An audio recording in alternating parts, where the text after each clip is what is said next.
പ്രിയപ്പെട്ടവരെ, olive books പ്രസിദ്ധീകരിച്ച Abraham Mathew സാറിൻ്റെ ഏറ്റവും മനോഹരമായ ഒരു നോവലിൻ്റെ ഇംഗ്ലീഷ് പരിഭാഷ, അതാണ് ഈ വേദിയിൽ വെച്ച് പ്രകാശനം ചെയ്യാൻ പോകുന്നത്. ഡോക്ടർ ശശിധർ സാറാണ് പ്രകാശനം ചെയ്യുന്നത്. പത്മശ്രീ ജി ശങ്കർ സാർ അത് ഏറ്റുവാങ്ങുകയും ചെയ്യും. ഈ വേദിയിൽ ഏറ്റവും മനോഹരമായി നമ്മുടെ പ്രിയപ്പെട്ട നിരൂപനായിട്ടുള്ള സുനിലച്ചൻ ഈ സാധനം മോഡറേറ്റ് ചെയ്യുകയും ചെയ്യും.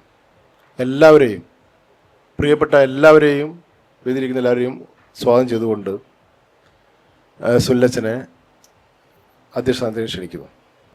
ഏറ്റവും ബഹുമാനപ്പെട്ട നമ്മുടെ എഴുത്തുകാരനും MP-യുമായ ശ്രീ ഡോക്ടർ ശശി തരൂർ, ഏറ്റവും പ്രിയപ്പെട്ട എബ്രഹാം മാത്യു, ഏറ്റവും പ്രിയപ്പെട്ട ആർട്ടിസ്റ്റ് ജി ശങ്കർ, ഈ കൃതി വിവർത്തനം ചെയ്ത ഷിബു അപ്പുക്കുട്ടൻ, പ്രിയമുള്ളവരെ, മലയാള സാഹിത്യത്തിന് എബ്രഹാം മാത്യു നൽകിക്കൊണ്ടിരിക്കുന്ന നിരവധിയായ സംഭാവനകളുണ്ട്. ഒരുപക്ഷെ പരീക്ഷണങ്ങൾ നടത്തുന്ന, നോവലിൻ്റെ കലയിൽ പരീക്ഷണങ്ങളൊക്കെ നടത്തുന്ന എഴുത്തുകാരനാണ്. DC ബുക്സ് പ്രസിദ്ധീകരിച്ച പിന്നെയോ എന്ന കൃതിയുടെ ഇംഗ്ലീഷ് പരിഭാഷയാണ് ഈ വേദിയിൽ പ്രകാശിതമാകുന്നത്, പ്രമുക്തികർമ്മം നിർവഹിക്കപ്പെടുന്നത്. നമ്മുടെ ഇവിടുത്തെ ഒരു ചടങ്ങിൻ്റെ സ്വഭാവം തീരെ കുറഞ്ഞ സമയമായതുകൊണ്ട് ഈ പുസ്തകത്തെക്കുറിച്ച് ഒന്നും തന്നെ പറയുന്നില്ല. നേരിട്ട് ഈ പുസ്തകത്തിന് അവതാരിക എഴുതിയിട്ടുള്ളത് ഡോക്ടർ ശശി തരൂരാണ്. പ്രകാശനം നിർവഹിച്ച ഷിബു അപ്പുക്കുട്ടൻ ഈ വേദിയിലുണ്ട്. എഴുത്തുകാരൻ ഈ വേദിയിലുണ്ട്.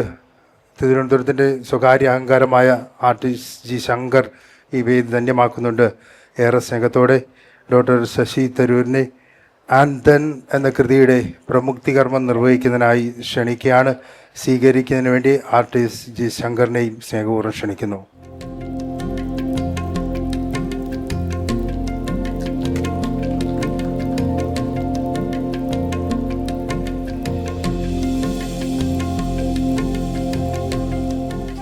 സുഹൃത്തുക്കളെ, അക്ഷരപ്രേമികളെ, വേദിയിരിക്കുന്ന നമ്മുടെ എഴുത്തുകാരൻ എബ്രഹാം മാത്യു, പുസ്തകം വാങ്ങിയെടുത്ത architect G Shankar, Shri Sunil C, Shri Sandeep, എൻ്റെ ഒപ്പം പ്രവർത്തിക്കുന്ന എൻ്റെ സുഹൃത്ത് ഈ ട്രാൻസ്ലേറ്ററായ ഷിബു. ഇന്ന് നമ്മുടെ നിയമസഭ അന്താരാഷ്ട്ര പുസ്തകോത്സവം 2026 ഒരു റിമാർക്കബിൾ അൺയൂഷ്വൽ നോവലിൻ്റെ ലോഞ്ചിനാണ് എത്തിയിരിക്കുന്നത്, and then bye Abraham Mathew. പക്ഷേ ഇതൊരു ഇംഗ്ലീഷ് പുസ്തകമാണ്. ഇംഗ്ലീഷിൻ്റെ ട്രാൻസ്ലേഷൻ ചെയ്തിരിക്കുന്നത് എൻ്റെ ഒപ്പം പ്രവർത്തിക്കുന്ന ഷിബു അപ്പുക്കുട്ടനാണ്. അപ്പോൾ ഇംഗ്ലീഷിലൊരു പുസ്തകത്തെക്കുറിച്ച് സംസാരിക്കുമ്പോൾ അതിന് മലയാളം പ്രഭാഷണം ചെയ്ത് വലിയ പ്രസക്തിയില്ല. അപ്പോൾ ഞാൻ ഇംഗ്ലീഷിലാണ് എൻ്റെ വാക്കുകൾ പറയാൻ പോണത്. I hope you don't mind. But I am pleased to be here. We gathered here not merely to release another book to the world, but to celebrate the enduring power of storytelling itself. Every book, in a sense, begins exactly where its predecessor left off. Every story begins where the previous story ended, with that tantalizing phrase, and then. It is the irresistible curiosity of the human mind that compels us to turn the page, to seek meaning, and to understand more deeply, and then what, through the written word. Now, in this book called And Then, Abraham Mathew leads us into the quiet, mysterious expanse of limbo, a realm poised delicately between earth, hell, and heaven. Here the boundaries of life and death begin to soften, and truth emerges with a clarity that is often denied to us amidst the noise of ordinary existence.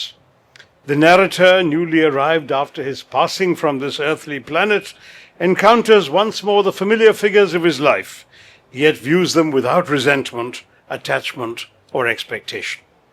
In that gentle twilight of limbo, he discovers how the stories we tell about others and about ourselves change when emotion loosens its grip. This idea of limbo is not unfamiliar. In Christian theology, it has long occupied a shadowed space between salvation and damnation. In Hindu thought, we encounter related notions, in the realms between rebirths, the intermediate state in which the soul pauses before taking on another bodily form in Punarjanmam, the Antarbhava, or the liminal zone evoked in many Puranic stories. Across myths and civilizations, humanity has always imagined thresholds, spaces where life pauses and reflections begin, places that are neither here nor there, yet profoundly meaningful. Abraham Matthew situates his limbo within that global imaginative heritage, while giving it the emotional cadence and cultural texture of Malayalam literary tradition. One of the most significant aspects of today's occasion is that we are celebrating not only an original work of fiction, but also the art of translation. Translation is not a mechanical act of transferring words from one language to another. It's an act of cultural bridge building. It is, in the truest sense, a second creation. Shibu Apukuttan, who's sitting right here at the end, has not merely carried Abraham Matthew's story across linguistic borders, a different liminal threshold. He has preserved its silences, its lyricism, and its gentle introspection. Translation allows literature written in one small corner of the world to speak to readers across oceans. It ensures that languages do not become islands, and it reminds us that great stories do not belong to a single tongue. They belong to the human spirit.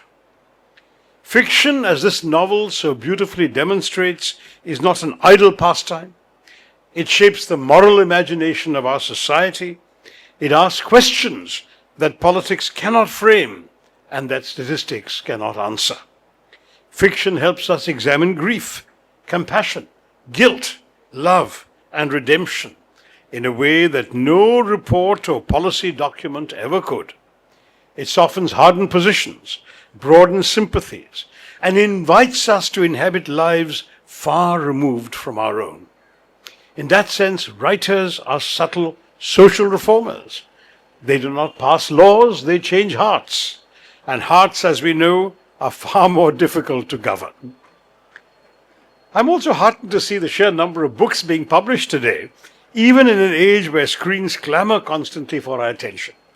സമയത്ത് എത്ര കിട്ടോ അത് അടുത്ത പുസ്തകം വരാൻ നിൽക്കണ്ടാവും, അതാണ് കഥ. ഇവിടെ അത്രത്തോളം പുസ്തകങ്ങൾ ഇറങ്ങിയിട്ടുണ്ട്. The fact that readers still gather for book launches, festivals, literary conversations, even in the Legislative Assembly of Kerala, tells us something profoundly reassuring. The written word is very much alive. Kerala in particular stands as a shining example of a society that continues to read, discuss, debate, and produce literature of quality and depth. This festival, the Kerala Legislature International Book Festival, is itself a testament to that vibrant culture. And then invites us each to ask what remains when we step away from the bustle of daily life. Who are we when the roles fall away, when ego quietens, when the drama of achievement and failure and elections cease? In Abraham Matthew's contemplative limbo, relationships reveal their true form, and the meaning of our choices becomes disarmingly clear.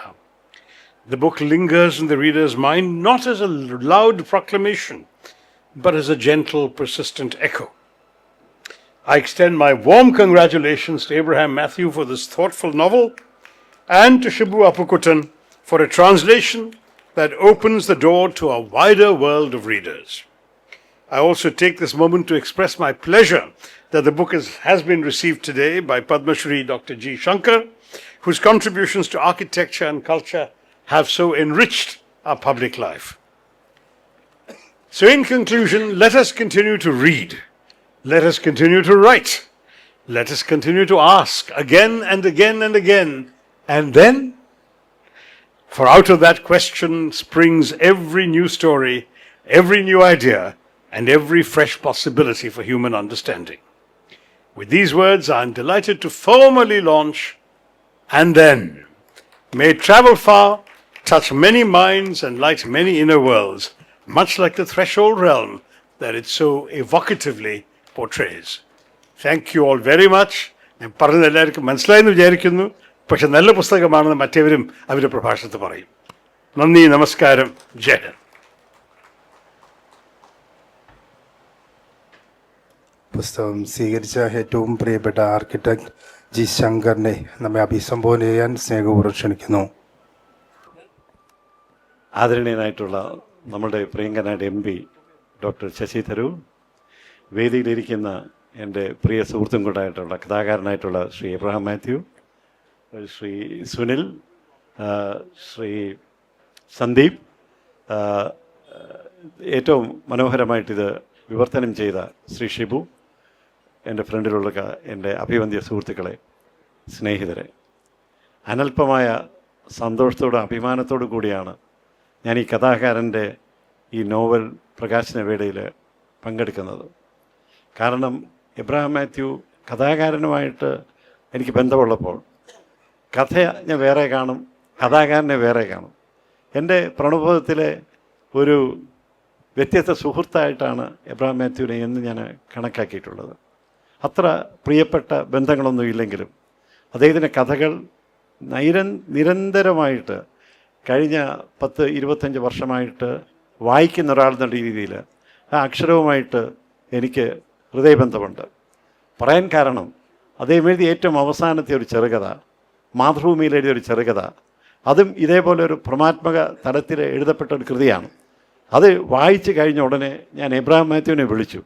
Abraham മാത്യുവിനെ വിളിച്ച് ഞാൻ ആ വാക്കുകൾ അത് ഒരു മനുഷ്യനിലേക്ക് എങ്ങനെയാണ് സന്നിവേശിക്കപ്പെട്ടിരിക്കുന്നത്, അതെങ്ങനെയാണ് അതിൻ്റെ അനുരണനങ്ങൾ ഉണ്ടാകുന്നത്, അതെങ്ങനെയാണ് നമ്മുടെ ചിന്തകളെ ഉദ്ദീപമാക്കുന്നത്, അതിനെക്കുറിച്ചൊക്കെ വളരെ എബ്രഹാം മാത്യുവിൻ്റെ ഏറ്റവും വലിയ ഒരു റൈറ്റിങ്ങിൻ്റെ ലൂസിഡ് സ്റ്റൈൽ ഓഫ് റൈറ്റിംഗ് എന്ന് പറയാനുള്ള കാരണം എന്ന് വെച്ചാൽ ഹാസ്യത്തിൽ പൊതിഞ്ഞ വളരെ ഗഹനമായ ആശയങ്ങൾ വളരെ നർമ്മരസത്തിൽ പൊതിഞ്ഞാണ് അദ്ദേഹം എഴുതാറുള്ളത്. ഈ പുലി എന്ന് പറയുന്നത് യഥാർത്ഥത്തിൽ വർത്തമാനകാല ജീവിതത്തിൻ്റെ ഏറ്റവും വലിയൊരു മെറ്റഫറാണ്. നമ്മൾ എല്ലാ ദിവസവും പുലികളെപ്പറ്റി വായിക്കുന്നു, മനുഷ്യനും ഈ മൃഗങ്ങൾ തമ്മിലുള്ള കോൺഫ്ലിക്റ്റിനെ വായിക്കുന്നു. ഇതിനിടയ്ക്ക് ഒരു പുലി ഒരു സമൂഹത്തിൽ, ഒരു ജനസമൂഹത്തിൽ പ്രത്യക്ഷപ്പെടുകയും അതുണ്ടാക്കുന്ന ചലനങ്ങൾ എത്ര സരസമായിട്ട് ഭംഗിയായിട്ട് എബ്രഹാം മാത്യു അവതരിപ്പിച്ചിരുന്നു എന്ന് നമ്മൾ ചില കാര്യങ്ങൾ, നല്ല കാര്യങ്ങൾ പറയാതെ പോകരുത് എന്നുള്ള വ്യഗ്രതയുള്ളതുകൊണ്ട് ഞാൻ എബ്രഹാം മാത്യുവിനെ വിളിച്ച് അഭിനന്ദനങ്ങൾ പറയുകയുണ്ടായി. ഈ പുസ്തകം ഞാൻ മലയാളത്തിൻ്റെ രൂപമാണ് വായിച്ചത്, ഇംഗ്ലീഷ് രൂപം വായിച്ചിട്ടില്ല. പക്ഷേ ഞാൻ ആദ്യം ഇത് ട്രാൻസ്ലേറ്റ് ചെയ്ത ശ്രീ ഷിബുവിനോട് ചോദിച്ചു, ഇത് വായിക്കാൻ തന്നെ, മലയാളത്തിൽ വായിക്കാൻ തന്നെ ഒരു പ്രത്യേക മാനസിക അവസ്ഥയിലെ വായിക്കാനൊക്കെ ഉള്ളൂ. കാരണം ഭ്രമാത്മകമായിട്ടുള്ളൊരു പരിസരമാണ്.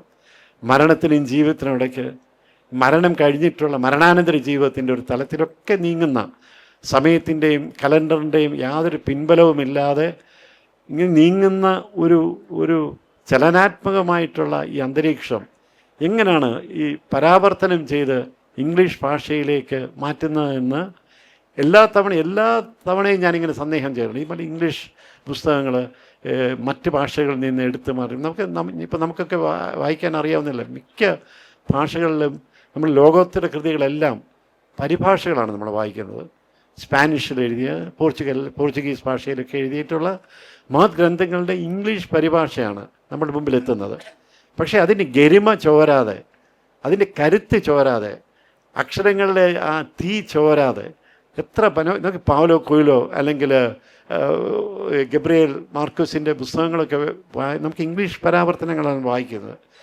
അതിൻ്റെ മൂലഭാഷയിൽ വായിക്കുവാനായിട്ടുള്ള ഭാഗ്യം കിട്ടിയിട്ടില്ല. പക്ഷേ ഈ പരിഭാഷയിൽ വായിക്കുമ്പോൾ പോലും, പരാവർത്തനം ചെയ്ത ഭാഷയിൽ വായിക്കുമ്പോൾ പോലും എത്രമേൽ ശക്തിയാണ്, എത്രമേൽ ഹൃദയസ്പർശിയാണ് എന്നൊക്കെ നമ്മൾ തിരിച്ചറിയുന്നുണ്ട്. ഏത് കഥാകാരനും ചില ദൗത്യങ്ങളുണ്ട് എന്ന് ഞാൻ വിശ്വസിക്കുന്നു.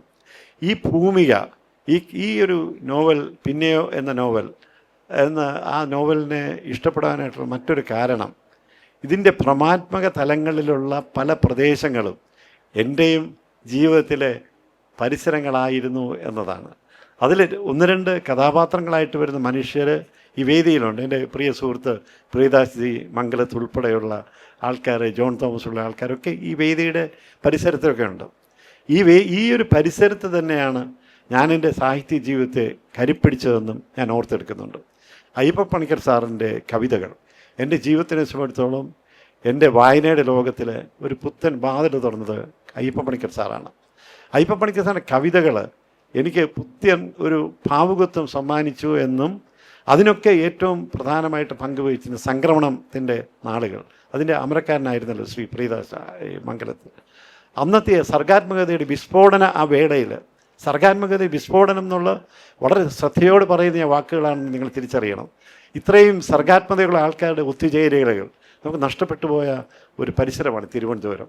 അത്രയും ആ അശോക ലോഡ്ജിൻ്റെ 17-ാം മുറിയിലാണെന്ന് തോന്നുന്നു, 17-ാം നമ്പർ മുറിയിൽ നിങ്ങൾ ഒത്തുകൂടുന്ന ജോൺ അബ്രഹാം തുടങ്ങിയിട്ടുള്ള മഹാരഥന്മാരുടെ, ഈ കവികളുടെ, ഈ കേരളത്തിലുള്ള ചലച്ചിത്രകാരുടെയും കവികളുടെയും ഒക്കെ ഏറ്റവും ഫലപ്രദമായിട്ടുള്ള, ഏറ്റവും അർത്ഥസമ്പൂർണമായിട്ടുള്ള സംഗമം നടന്നിരിക്കുന്ന ഈ മുറികളുടെ, വളരെ പരിമിതമായ ഈ മുറികളുടെ 4 ചുമരുകൾക്കുള്ളിലാണ് സംക്രമണം. ഒരുപക്ഷെ മലയാള സാഹിത്യ ഈ ചരിത്രത്തിൽ സത്യം പറഞ്ഞാൽ ഒരു നാന്തി കുറിച്ച നമ്മുടെ പുത്തൻ നാമ്പുകൾ എന്നൊക്കെ പറയുന്ന ആധുനിക ഉത്തര സാഹിത്യത്തിൻ്റെയൊക്കെ ഒരു വാതിലുകൾ മലയാളിക്ക് തുറന്നു വെച്ച ഏറ്റവും കടുത്ത, അങ്ങനെയല്ല, കനത്ത സംഭാവന നൽകിയിട്ടുള്ള ഒരു സാഹിത്യ പ്രവർത്തനമായിരുന്നു സംക്രമണമൊക്കെ. ഞാനിത് പറയാൻ കാരണം ഈ ഭൂമിയിലാണ്, ഒരു പ്രമാത്മക ഭൂമിയിലേക്കാണ് ഇതിലെ കടന്നു വരുന്നത്. ഇതിനകത്ത് യഥാർത്ഥത്തിൽ സൂക്ഷ്മ വരികളുടെ ഇടയിലൂടെ നമ്മൾ വായിക്കേണ്ട ഒരു കലാകാരൻ അതാണ് ചെയ്യുന്നത്. ഒരു കലാകാരൻ അങ്ങനെയാണ് സർഗാത്മകതയുടെ ഏറ്റവും വലിയ സ്പർശം ഉണ്ടാകുന്നു വരികൾക്കിടയിലുള്ള വായനയിലേക്ക് നമ്മളെ നയിക്കുമ്പോഴാണ്. വരികൾ എഴുതി 2 വാക്കുകളുടെ ഇടയിൽ ഒരു വലിയ സൈലൻസ് ഉണ്ട്, നിശബ്ദതയുണ്ട്. ആ നിശബ്ദതയിലാണ് വായനക്കാരൻ നിൽക്കുന്നത്. ആ നിശബ്ദതയ്ക്ക് എന്ത് വേണമെങ്കിലും ഭാഷ്യമുണ്ടാക്കാം, ആത്മനമ്പരങ്ങളുണ്ടാവാം, ആത്മഭാഷണങ്ങളിലേക്ക് നയിക്കും. അതുതന്നെയാണ് ഒരു പക്ഷേ ഞാൻ ആലോചിക്കുന്നത്, കഥാകാരനില്ലാത്ത സ്വാതന്ത്ര്യം പലപ്പോഴും വായനക്കാരനുണ്ട്. കാരണം വായനക്കാരൻ ഏത് വഴിയിൽ കൂടെ പോകാം. ഇദ്ദേഹം എഴുതി വെച്ച ഈ വരികളുടെ ഇടയിലുള്ള കനത്ത നൊമ്പരങ്ങളുടെ ഭാവം അത് ഞാൻ തിരിച്ചറിയുന്നുണ്ടെന്ന് കഥാകാരനെ ഒരിക്കൽ കൂടെ പറയട്ടെ. ഇതിൻ്റെ അസ്തിത്വ ദുഃഖത്തിൻ്റെ അത്തരമൊരു തലമുറയ്ക്കോടാണ് നമ്മളെല്ലാം കടന്നു വന്നത്. ജീവിതത്തിൻ്റെ ഈ അർത്ഥരാഹിത്യത്തെ പറ്റിയുള്ള ചൂഴ്ന്നുള്ള ചിന്തകൾ, വിഹ്വലതകൾ മാത്രമല്ല, നിസ്സഹായത, അത് എല്ലാ ദിവസവും അനുഭവിക്കുന്ന ഒരാളാണ്. ജീവിതത്തിന് ചില നിസ്സഹായമായിട്ട് നിയമങ്ങളുടെ മുമ്പിൽ, നിയമപാലകരുടെ മുമ്പിൽ, ഉദ്യോഗസ്ഥരുടെ മുമ്പിലൊക്കെ പലപ്പോഴും വേട്ടക്കാരനെ പോലെ നിൽക്കുന്ന അതിനു മുമ്പിൽ ഓടിക്കപ്പെടുന്ന, രാജ്യത്തിന് വേണ്ടി മാത്രം ജീവിക്കുന്ന ഞങ്ങളെപ്പോലുള്ള ചിലർ. അതുകൊണ്ടാണ് ഈ കഥ എന്ന് പറയുന്നത് വരികളുടെ ഇടയിൽക്കുള്ള നൊമ്പരങ്ങളുടെ വലിയൊരു ഒരു ചാറ്റ് പാട്ടാണെന്ന് പറയും. ഇത് അറിയുന്നവർക്ക്, അസ്തിത്വ ദുഃഖത്തിൻ്റെ ഒരു കാലഘട്ടത്തിൽ കടന്നുപോയവർക്ക്, ഈ വരികളുടെ ഇടയിലൂടെ മനനം ചെയ്യുന്നവർക്ക്, എപ്പോഴും മനനം ചെയ്യുന്നവർക്ക്, അവർക്കൊക്കെ അപൂർവമായിട്ടുള്ള ഒരു വായനാനുഭവം തന്നെയാണ് ഈ പിന്നെയോ എന്ന് പറഞ്ഞ ഞാൻ വായിച്ച മലയാളം പുസ്തകം. അതിൻ്റെ ഇംഗ്ലീഷ് പരിഭാഷ ഡോക്ടർ ശശി തരൂരിൻ്റെ വാക്കുകൾ കേട്ടപ്പോൾ എനിക്ക് തോന്നിയത്, ഏകദേശം അതിൻ്റെ സത്ത് ചോരാതെ, ഗരിമ ചോരാതെ, അത് ഓരോ വാക്കുകളുടെ, ഞാൻ ഷിബുവിനോട് നേരിട്ട് ചോദിച്ചു, എന്നെ ആദ്യമായിട്ടാണ് പരിചയപ്പെടുത്തുന്നത്. ഷിബുവിനോട് ചോദിച്ചു. ഷിബുവിന് തീർച്ചയായിട്ടും അതിനൊരു പത്രപ്രവർത്തന പാരമ്പര്യമുണ്ട് എന്നുള്ളത് എൻ്റെ ചോദ്യത്തിന് കുറച്ചുകൂടി ഉത്തരങ്ങളായി. എന്നാലും ചോദിച്ചു, ഷിബു ഇത് പ്രയാസമായിരുന്നില്ലേ എന്ന് ചോദിച്ചു. നമ്മൾ സാധാരണ മലയാള വാക്കുകൾ ഉപയോഗിക്കുമ്പോൾ ഞാൻ എപ്പോഴും ആലോചിക്കാറുണ്ട്, ചില വാക്കുകൾ ഉപയോഗിക്കരുത്. ഞാൻ സാധാരണ മലയാളികൾ ചോദിക്കുന്ന ചോദ്യം, ബുദ്ധിമുട്ടല്ലേ ഇത് ട്രാൻസ്ലേഷന്? അപ്പോൾ എന്നോട് പറഞ്ഞു തന്നൊരാളുണ്ട്, ബുദ്ധിമുട്ടെന്ന് പറയുന്നത് ബുദ്ധിക്ക് മുട്ടുണ്ടാക്കുന്നതാണ് ബുദ്ധിമുട്ട്. ഭാഷാ പ്രയോഗങ്ങൾ കൃത്യമായിട്ട് പറയണം. ഞാൻ അതുകൊണ്ട് ഷിബുവിനോട് ശ്രദ്ധിച്ച് ചോദിച്ച്, പ്രയാസമായിരുന്നില്ലേ ഇത് ട്രാൻസ്ലേറ്റ് ചെയ്യാൻ? കാരണം ഇതിൻ്റെ ഞാൻ പറഞ്ഞ പല തലങ്ങളും നമുക്ക് ഭ്രമാത്മക തലങ്ങളാണ്. അതെങ്ങനെയാണ് ഇംഗ്ലീഷിൽ പറയുന്നത്, സർറിയലിസ്റ്റിക് ആയിട്ടുള്ള തലങ്ങൾ. കാരണം ഇതിനിടയ്ക്കുള്ള സ്പേസ് വളരെ പ്രധാനമാണ്. നമുക്ക് അറിഞ്ഞുകൂടാത്തൊരു സ്പേസാണ്. അവിടെ എന്ത് സംഭവിക്കാം, മരണത്തിനും ജനനത്തിനിടയ്ക്ക് മരിച്ചു കഴിഞ്ഞിട്ടുള്ള അവസ്ഥകൾ, ഈ പുനർജന്മത്തിന് ഒക്കെയുള്ള എന്നെ ഏറ്റവും പ്രിയപ്പെട്ട ഒരു സന്ദർഭങ്ങളാണ് ഇതൊക്കെ. പുനർജന്മ കഥകളൊക്കെ വായിച്ചെടുത്ത് ഇങ്ങനെ ത്രസിച്ചിരുന്ന ഒരു ബാല്യകാലമൊക്കെ ഞാൻ ഓർത്തെടുക്കുന്നുണ്ട്. പഴയ മലയാള രാജ്യം എന്നൊരു വാരിക ഉള്ള സമയത്ത് പുനർജന്മ കഥകളുടെ ദീർഘപരമ്പര അതൊക്കെ വായിച്ച് ത്രസിച്ചിരുന്നൊരു ബാല്യകാലം ഞാൻ ഓർത്തെടുക്കുന്നുണ്ട്.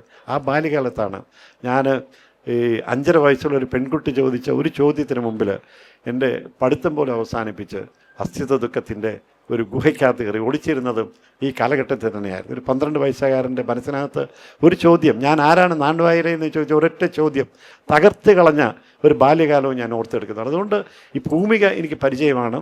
ഈ വാക്കുകളുടെ ഇടയിലുള്ള മൗനം ഞാൻ തിരിച്ചറിയുന്നുണ്ട്, ഗരിമ തിരിച്ചറിയുന്നുണ്ട്. എനിക്ക് ഏറ്റവും ഇഷ്ടപ്പെട്ട ഒരു കഥാകാരനാണെന്നൂടെ ഒരിക്കൽ കൂടെ നിങ്ങൾ മുമ്പിൽ വെച്ച് സാക്ഷ്യപ്പെടുത്തട്ടെ. ഏറ്റവും ഇഷ്ടപ്പെട്ട ഒരു കഥാകാരനാണ്. കാരണം വളരെ ഭംഗിയായിട്ട് എഴുതുന്ന ഒരാളാണ്. എനിക്ക് അക്ഷരശുദ്ധി മാത്രമല്ല, എൻ്റെ ഭാവശുദ്ധിയും കൂടെ ഉണ്ടെങ്കിൽ എപ്പോഴും സാഹിത്യത്തിന് എപ്പോഴും ഒരു ഗരിമ കിട്ടുകയുള്ളൂ. അത്തരം ഒരു വായനയിലേക്കാണ് തീർച്ചയായിട്ടും, അതിൻ്റെ ഇംഗ്ലീഷ് പരിഭാഷയുടെ വായനയിലേക്കാണ് ഇബ്രാഹിം മാത്യു, ശ്രീ ഷിബുവും കൂടെ നമ്മുടെ വളരെ ബ്രില്യൻ്റ് ആയിരിക്കുന്നത് കേട്ടോ. വളരെ ബ്രില്യൻ്റ് ട്രാൻസ്ലേഷൻ. ഞാനതിൻ്റെ ഘട്ടം ഘട്ടമായിട്ട് വായിച്ചുള്ളൂ. Brilliant translation. ഇതിൻ്റെ വാക്കുകളുടെയൊക്കെ ശശി തരൂരിൻ്റെ ശിക്ഷണവും കൂടി ഇതിനകത്തുണ്ട് എന്നെനിക്കറിയാം. കാരണം അദ്ദേഹത്തിന് കൂടെ ജോലി ചെയ്യുന്ന ഒരാളെന്നുള്ള രീതിയിൽ തീർച്ചയായിട്ടും ഭാഷയുടെ ശുദ്ധിയെ സംബന്ധിച്ചോളം ഞാൻ രണ്ടാമത് പറഞ്ഞുതരാണ്. വളരെ ബ്രില്യൻ്റായിട്ട് ട്രാൻസ്ലേറ്റ് ചെയ്തിട്ടുണ്ട്. Congratulation Shibu for your extra ordinary effort. അത് മാത്രമല്ല, ഈ ഒരു ആർക്കിടെക്റ്റിനെ സംബന്ധിച്ചിടത്തോളം ഞങ്ങളൊക്കെ ഈ പുസ്തകം വായിക്കുന്ന സമയത്ത് ഈ പുസ്തകം മണപ്പിച്ച് അക്ഷരങ്ങളുടെ വിന്യാസങ്ങൾ, ഇതിൻ്റെ ലേഔട്ടൊക്കെ നോക്കി, എന്നാലും പുസ്തകത്തിന് എപ്പോഴും വായന ഒരു ഇത് കിട്ടുകയുള്ളൂ. അതിമനോഹരമായിരിക്കും നിങ്ങളുടെ പ്രൊഡക്ഷൻ ഒലീവിൻ്റെ പ്രൊഡക്ഷൻ അതിമനോഹരമായിരിക്കുന്നു എന്ന് പറയാതിരിക്കാൻ വയ്യ. ഒരു കൊച്ചു പൂവാണ്, മനസ്സിൽ ഇതൊരു പൂവിരിയുന്നു, പേരിടാൻ അറിയില്ല എന്ന് നമ്മളെ എപ്പോഴും ഓർമ്മിപ്പിക്കുന്ന ONV സാറിൻ്റെ വാക്കുകൾ കടമെടുത്തുകൊണ്ട് പറയട്ടെ. അതേപോലെ ഒരു പൂവിൻ്റെ ചിത്രണത്തിലാണ് ഇതിൻ്റെ മുഖചിത്രമുള്ളത്. ഇത് പരക്കെ വായിക്കപ്പെടട്ടെ, ഇത് പല മനസ്സുകളിലായിട്ട് പല ഭാവങ്ങളിൽ ചേക്കേറട്ടെ എന്ന് മാത്രമാണ് എനിക്ക് കലാകാരനോട് പറയാനുള്ളത്. Brilliant work Ibrahim Mathew. Congratulations for your laudable effort. അത് ഈ പുസ്തകം ഏറ്റുവാങ്ങാനുള്ള ഭാഗ്യവും ഞാൻ തിരിച്ചറിയുന്നുണ്ട്. നന്ദി, നമസ്കാരം. പ്രിയപ്പെട്ടവരെ, വിവർത്തകനെ സ്നേഹപൂർവ്വം ക്ഷണിക്കുകയാണ്. ജേർണലിസം പഠിച്ചിട്ടുണ്ടെങ്കിലും അനേകം അക്കാഡമിക് ക്രെഡൻഷ്യൽസ് കൂടെയുണ്ട്. ശാസ്ത്രലേഖനങ്ങൾ എഴുതിയിട്ടുണ്ട്, ബാലസാഹിത്യ കൃതികൾ എഴുതിയിട്ടുണ്ട്. ഗവൺമെൻറ് ഓഫീഷ്യലാണ്. സ്നേഹപൂർവ്വം സ്വാഗതം ചെയ്യുന്നു.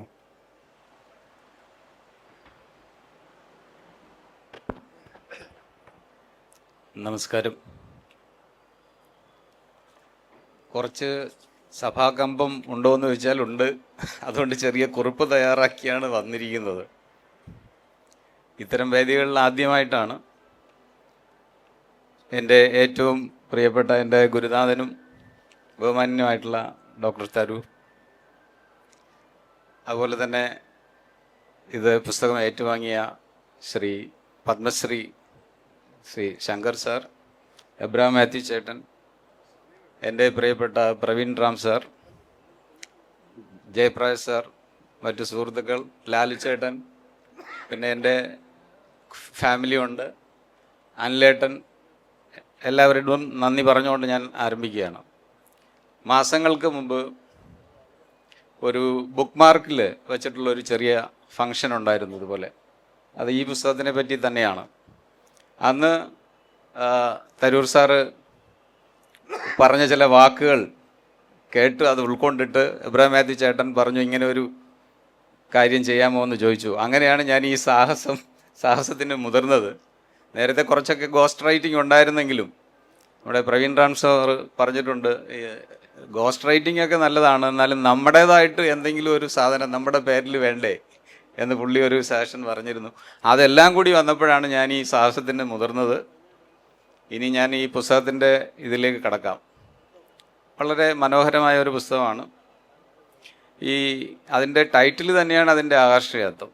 പ്രപഞ്ചം അവസാനിച്ചു കഴിഞ്ഞാലും പിന്നെ ആ ചോദ്യം നിലനിൽക്കും. ആൻഡ് ദെൻ, പിന്നെയോ?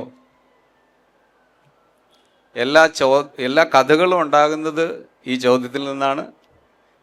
കഥകൾക്ക് ശേഷവും ഈ ചോദ്യം നിലനിൽക്കും. അങ്ങനെ മനോഹരമായ ഒരു ടൈറ്റിൽ നിന്നാണ് ഇത് ഉണ്ടാക്കിയെടുത്തിരിക്കുന്നത്. ഈ നോവലിൻ്റെ ഒരു പശ്ചാത്തലം, ഇത് നടക്കുന്നത് ലിംബോ എന്ന് പറയുന്ന ഒരു സ്ഥലമാണ്. ലിംബോ എന്ന് പറയുന്നത് അതിൽ സ്ഥല കാല പരിമിതികളൊന്നും ഇല്ലാത്ത ഒരു പ്രത്യേക സ്ഥലം. മരിച്ചവർ അവിടെ ഉണ്ട്. അവിടേക്ക് കഥാകാരനും മരിച്ചതിന് ശേഷം ചെല്ലുകയാണ്. എന്നിട്ട് മറ്റുള്ള ആ സമയത്തെ പ്രശസ്തരായിട്ടുള്ള ആളുകളെ എല്ലാം കാണുകയാണ്. ആ കണ്ടിട്ട് ആ ഇൻട്രാക്ഷനിലൂടെയാണ് ഇത് ഡെവലപ്പ് ചെയ്ത് വരുന്നത്. അപ്പോൾ വേറൊരു രീതിയിൽ നമ്മൾ ചിന്തിച്ചു കഴിഞ്ഞാൽ നമ്മളെല്ലാവരും ലിംബോയിലാണ്, ജീവിച്ചിരിക്കുമ്പോഴും ലിംബോയിലാണ്. അപ്പോൾ ഒന്ന് ആലോചിച്ച് നോക്കിയാൽ മതി. നമ്മുടെ തലമുറ നമുക്കായി തീർത്ത ഒരു ലിംബോ ഉണ്ട്. നമ്മൾ ഒരു ദിവസം മരിച്ചവരാൽ സ്വാധീനിക്കപ്പെടാതെ നമുക്ക് മുന്നോട്ട് പോകാൻ പറ്റില്ല, ഒരു നിമിഷം പോലും. അങ്ങനെ അതായത് നമ്മൾക്കെല്ലാം നമ്മുടെ തലമുറ ഒരുക്കി വച്ചിരിക്കുന്ന, കാലം ഒരുക്കി വച്ചിരിക്കുന്ന ലിംബോകളിൽ ജീവിക്കുന്ന നമ്മളെ പറ്റിയുള്ള ഒരു കാര്യമാണ്. ഇത് മരിച്ചു കഴിഞ്ഞിട്ടുള്ള ഒരു ലോകമൊന്നുമല്ല, നമ്മളിപ്പം ജീവിക്കുന്നതും ലിംബോയിൽ തന്നെയാണ്. ഈ ലിംബോയിൽ നമ്മൾ സാഹിത്യ പിന്നെ കാരന്മാരെ കാണുന്നുണ്ട്, മറ്റ് പ്രശസ്തരായ വ്യക്തികളെ കാണുന്നുണ്ട്, സിനിമാക്കാരെ കാണുന്നുണ്ട്. അതോടൊപ്പം തന്നെ ഈ സാഹിത്യകാരുടെ പുസ്തകങ്ങളിലെ കഥാപാത്രങ്ങളെയും കാണുന്നുണ്ട്. അങ്ങനെ ഓർമ്മ എന്ന് പറയുന്ന ഒരു പരിസരം ഉണ്ടാക്കിയെടുത്തിട്ടുണ്ട് ഈ കഥയിൽ. ഓക്കെ, അപ്പോൾ ശേഷമെല്ലാം പുസ്തകത്തിൽ വായിക്കുക. എല്ലാവർക്കും നന്ദി. എല്ലാവരും ഈ പുസ്തകം വായിക്കണം. നമസ്കാരം. പ്രിയമുള്ളവരെ, പുസ്തകത്തിൻ്റെ ഓതർ എബ്രാം മാത്യുവിനെ സ്നേഹപൂർവ്വം ക്ഷണിക്കുന്നു.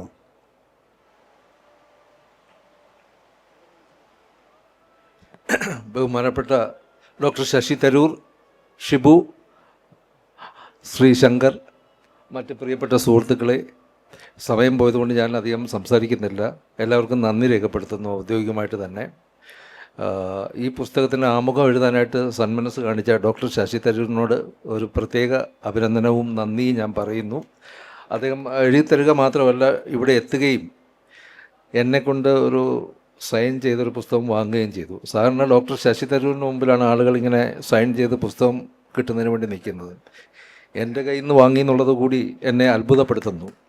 അപ്പോൾ പ്രത്യേകം നന്ദി സാർ, താങ്ക് യു.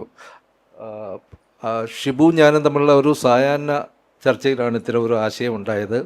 ഷിബു എന്നെ തിരിച്ചറിയുന്ന ഒരു വ്യക്തി കൂടി, എൻ്റെ ഏറ്റവും അടുത്ത സുഹൃത്താണ്. എന്നെ തിരിച്ചറിയുന്നത് കൊണ്ട് അദ്ദേഹത്തിന് പരിഭാഷ കുറച്ചുകൂടെ എളുപ്പമായി എന്ന് ഞാൻ കരുതുന്നില്ല, കുറച്ചുകൂടെ പ്രയാസം ഉണ്ടാക്കി കാണും എന്നെ തിരിച്ചറിഞ്ഞതുകൊണ്ട്. എങ്കിലും എനിക്ക് അദ്ദേഹത്തിൻ്റെ ഷിബുവിൻ്റെ ആ ഭാഷാ സ്വാധീനം കുറവാണ്. ശങ്കർ അതിനെക്കുറിച്ച് പറയുകയുണ്ടായി. ഷിബു വളരെ ബുദ്ധിമുട്ടി സമയം കണ്ടെത്തി ഈ പരിഭാഷ നിർവഹിച്ചതിന് ഞാൻ അദ്ദേഹത്തെ എൻ്റെ നന്ദി അറിയിക്കുന്നു. ശ്രീ ശങ്കറിനോട് ഒരു ഫോൺ കോളിൽ ഞാൻ പറഞ്ഞു, അദ്ദേഹം പലപ്പോഴും വായന അനുഭവങ്ങൾ പങ്കുവെക്കുന്ന സുഹൃത്ത് കൂടിയാണ്.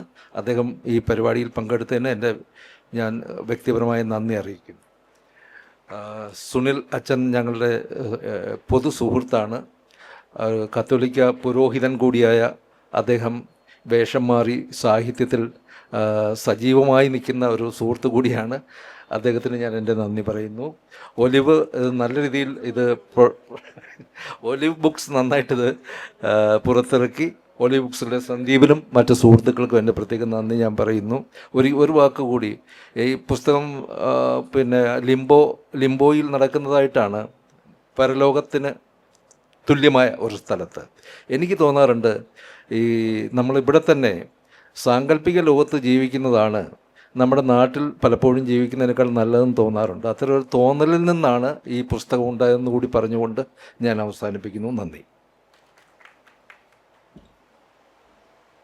പ്രിയമുള്ളവരെ, ഈ പുസ്തകത്തിൻ്റെ മലയാളം പരിഭാഷ DC ബുക്സിൽ നിന്നും ലഭ്യമാണ്. ആൻഡ് ദെൻ എന്ന ഇംഗ്ലീഷ് പരിഭാഷ ഒലിവിൻ്റെ ബുക്ക് സ്റ്റോളിൽ നിന്നും ലഭ്യമാണ്. ഈ പ്രമുക്തികർമ്മം ഇവിടെ പൂർണ്ണമാകുന്നു. നന്ദി.